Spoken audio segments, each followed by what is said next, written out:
बच्चों, कक्षा 8वीं में हिंदी विषय को लेकर पाठ क्रमांक 7 इस पाठ का अध्ययन हम करेंगे। इस पाठ का अध्ययन करने से पहले कुछ बात मैं आपको बताना चाहता हूँ।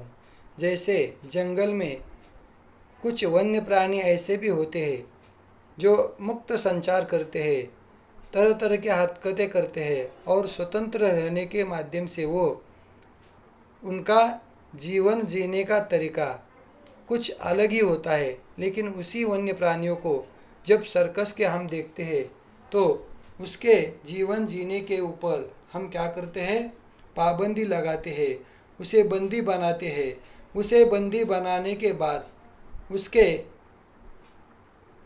नाते में, उनके रिश्ते में, उनके परिवार में, प्राणियों के परिवार में कैसा परिवर्तन आता है, कैसा रवैया उनका बदलता है, इसकी जानकारी आज हम एक तस्वीर के दो पहलू इस पाठ का अध्ययन करेंगे। पन्ना नंबर 49 पर यह पाठ है। पाठ का नाम है एक तस्वीर के दो पहलू। इस पाठ में लेखक ने बंदरों के प्रसंग द्वारा स्वतंत्रता एवं परतंत्रता के फलस्वरूप प्राणियों के स्वभाव परिवर्तन पर प्रकाश डाला है। देखो, इस पाठ के माध्यम से लेखक ने क्या किया है, कन्हैयालाल मिश्र जी ने, जिनका उपनाम प्रभाकर जी भी है, इस पाठ में उन्होंने बंदर का एक प्रसंग, जब बंदर आजाद था, स्वतंत्रता एवं परतंत्रता के फलस्वरूप प्राणियों में स्वभाव परिवर्तन प्रकाश डाला है। यानी बंदी बनाने के बाद प्राणियों में आया परिवर्तन और स्वतंत्र होने के बाद प्राणियों में होता उनका रवैया। इस बात को लेखक ने यहाँ पे उस घटना को हमारे सामने रखा है। जब बंदर जंगल में स्वतंत्र थे तब उनमें पारस्परिक प्रेम भाव था। देखो, जब बंदर जंगल में स्वतंत्र थे ना, तो उसमें क्या क्या था, पारंपरिक प्रेम था, स्नेह भाव था, प्रेम था। लेकिन उन्हीं बंदर को जब गाड़ी में बंद करके ले जा रहा था तो उनमें क्रोधवश एक दूसरे को घायल कर अपना रोष प्रकट कर रहे थे। वही बंदर जो प्रेम भाव से स्वतंत्र यानी जंगल में आज़ाद थे, स्वतंत्र थे, उस वक्त उसमें उनमें क्या था, प्रेम भाव था। लेकिन उन्हीं बंदरों को जब गाड़ी में बंद कर दिया गया तो वही बंदर क्रोधवश होकर एक दूसरे को क्या कर रहे थे, घायल कर रहे थे और अपना रोष प्रकट कर रहे थे, राग प्रकट कर रहे थे, अपना गुस्सा निकाल रहे थे। उसी समय एक वानरी ने अपने बच्चे को दूध न पिलाकर उसे काट लिया था। देखो, जो वानरी अपने बच्चे को दूध पिलाने के लिए व्याकुल होती थी स्वतंत्र होने पर, वही वानरी ने अपने बच्चे को क्या किया था, दूध पिलाने के बजाय उसे काट लिया था। परतंत्रता प्राणियों के स्वभाव को आक्रामक एवं क्रूर बना देती है। परतंत्रता क्या करती है, प्राणियों के स्वभाव को यानी प्रकृति को, आदत को उनके बदल देती है। परतंत्रता प्राणियों के स्वभाव को आक्रामक एवं क्रूर बना देती है। यही बात यहाँ पे एक तस्वीर के दो पहलू इस पाठ के माध्यम से कन्हैयालाल मिश्र यानी प्रभाकर जी हमें बताना चाहते हैं। देखिए पाठ। मैं एक जंगली नागरिक हूँ। मैं हमेशा जंगल में घूमने के लिए जाता हूँ। खाता पीता और जीता हूँ नगर में, पर जीने का रस मुझे मिलता है जंगलों से। मैं एक जंगली नागरिक हूँ, खाता पीता और जीता हूँ नगर में यानी गांव में, पर जीने का रस मुझे लेना होता है तब मैं जंगलों से, खेतों से, उपवनों से, झीलों से, पर्वतों से घूमता हूँ। जब मुझे जीवन का आनंद लेने का मन चाहता है, मुझे ऐसा लगता है, तो मैं क्या करता हूँ, जंगलों से, खेतों से, उपवनों से, उपवन यानी बगीचों से, झीलों से, झील यानी पानी के जो किनारे होते हैं, भाव होते हैं, पर्वतों से, जंगल में बैठकर प्रकृति के साथ मिलकर बातें करना, हंसना, खेलना मेरे जीवन का एक खास शौक है। देखो, मेरे जीवन का खास शौक क्या है, जंगलों में, खेतों में, उपवनों में, झीलों में, पर्वतों में, जंगल में घूमने के लिए जाना। मेरे मित्रों में और परिवार में ऐसे भी लोग हैं जो मुझे मेरे स्वभाव के कारण घुमक्कड़, स्वभाव यानी प्रकृति के कारण, आदत के कारण, घुमक्कड़ यानी घूमने फिरने वाला कहते हैं। और ऐसे भी है जो सीधे सीधे मुझे आवारा कहते हैं। आवारा यानी इधर उधर घूमने वाला, काम न करने वाला, आवारा गर्दी करने वाला, आवारा यानी काम न करने वाला, अपनी ही धुन में घूमने वाला। उन लोगों की तर्क शैली संक्षेप में यह है, अरे भाई उठो बैठो चार साथियों में, और वे कहते हैं हमेशा अपनी अपनी शैली में, अरे भाई आप चार साथियों के साथ उठो बैठो, मित्रों के साथ घूमो, ये क्या है कि जंगल में अकेले जा पड़े। उन्हें समझाने को कभी मैं कहता हूँ कि भाई जंगल में जाकर भी जो अपने को अकेला महसूस करे उससे अधिक अभागा कौन होगा। और वो अपने मित्रों से कहते हैं कि जंगल में अकेले जाने के बाद भी वहाँ अकेला महसूस करता है वो व्यक्ति ही नहीं, उसके शरीर का अभागा कोई नहीं। अभागा रहने मैं इतना खुश नसीब हूँ कि मैं जंगल में जाकर आनंद लेता हूँ, लेकिन आप इतने खुश नसीब नहीं है, अभागे है, यानी आप को सही तरह जंगल का नज़ारा लुत्फ उठाने को नहीं आता है। तो वे इस तरह हंसते हैं कि जैसे मैंने अजीब बात कही हो। आगे, जंगलों में घूमना या यूं कहूँ कि नित नए जंगलों में घूमना मेरा स्वभाव है। देखो जंगलों में घूमना ये मेरा नित्य नियम है, स्वभाव मेरा हो गया है कि जंगलों में हमेशा घूमना स्वभाव यानी एक मेरी आदत ही हो गई है। उस दिन घूमने निकला तो जा निकला बंदरों के बाग में। उस दिन मैं घर से बाहर निकला, नगर से बाहर निकला तो कहाँ निकला? बंदरों के बाग में।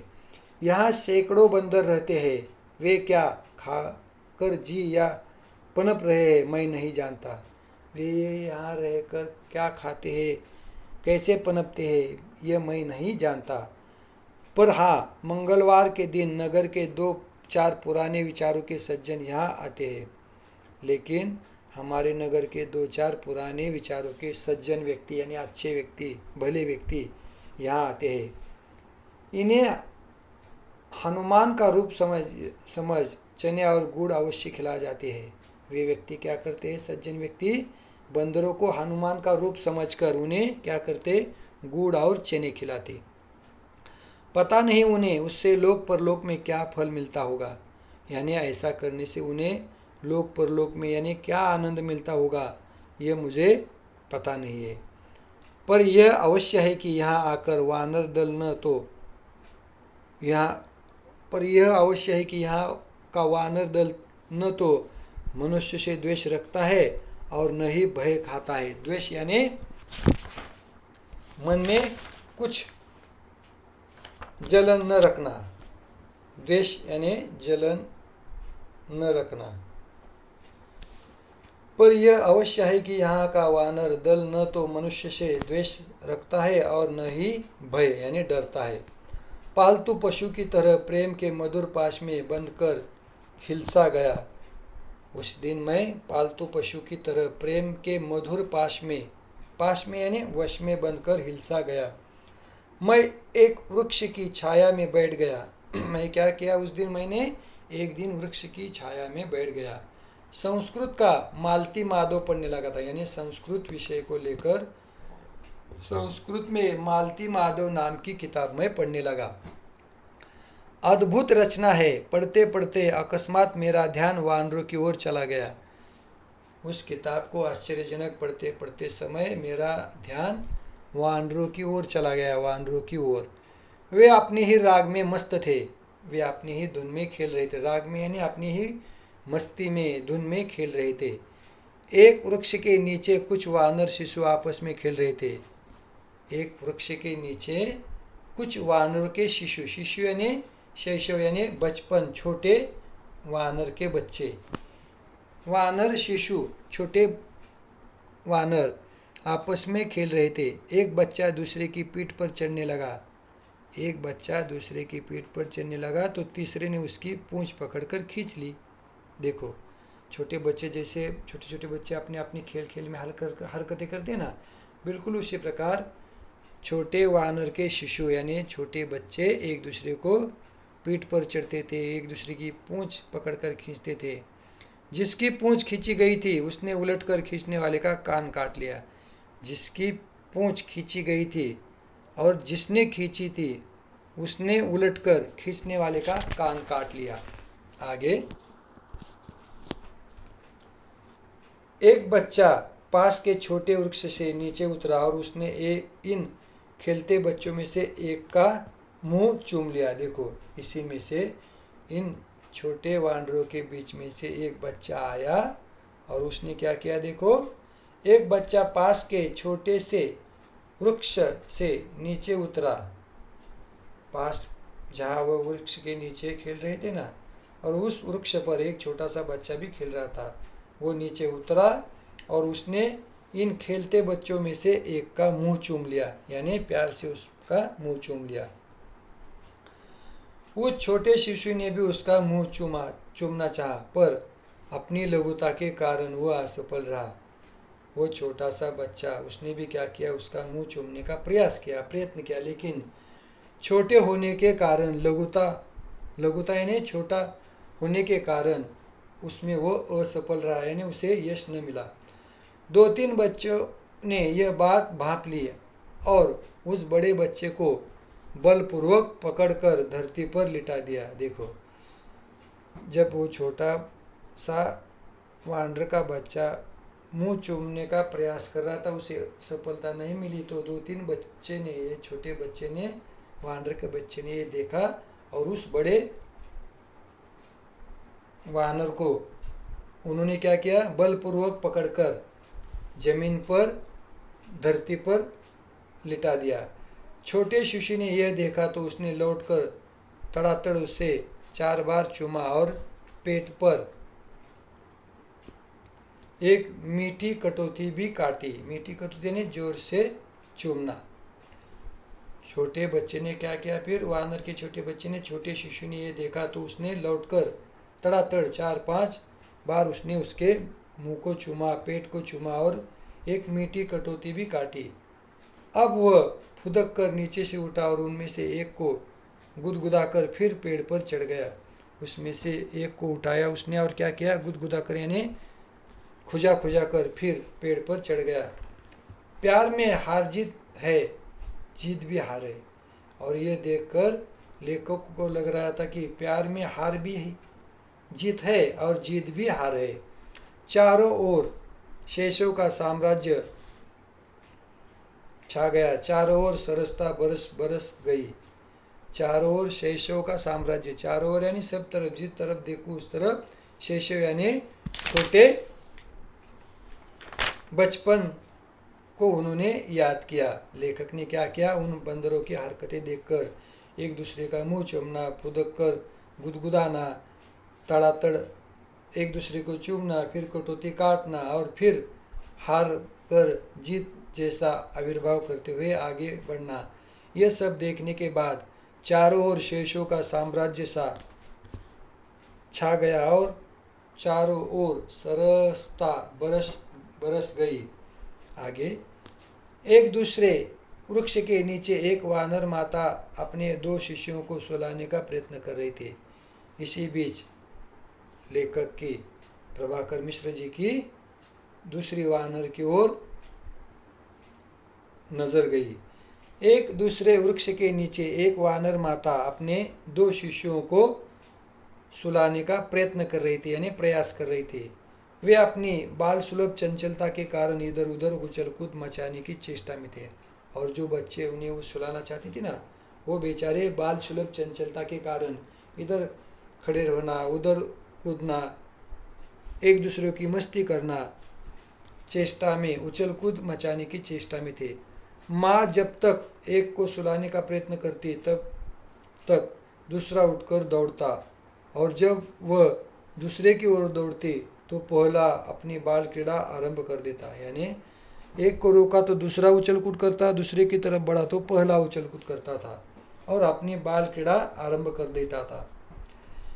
जैसे तैसे जब तक वह एक को हाथ में दबोच पाती तब तक दूसरा उसकी कमर पर चढ़ उसे धराशायी करने के विफल विफल पर अत्यंत अध्यवसायपूर्ण प्रयत्न में जुट पड़ता। अध्यवसायपूर्ण यानी साधना से भरे ही बाल क्रीड़ा आरंभ कर देता।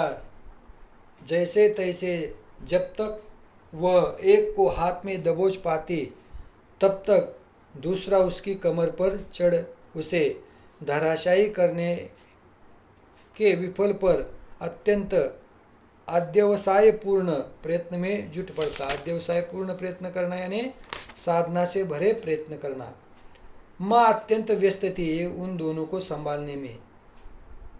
माँ अत्यंत व्यस्त थी और यों भी कि परेशान थी, पर उसके मुखमंडल पर झुंझलाहट का कोई चिन्ह न था। झुंझलाहट यानी परेशानी का, झुंझलाहट का यानी परेशानी का कोई भी चिन्ह निशान उसके चेहरे पे नहीं था।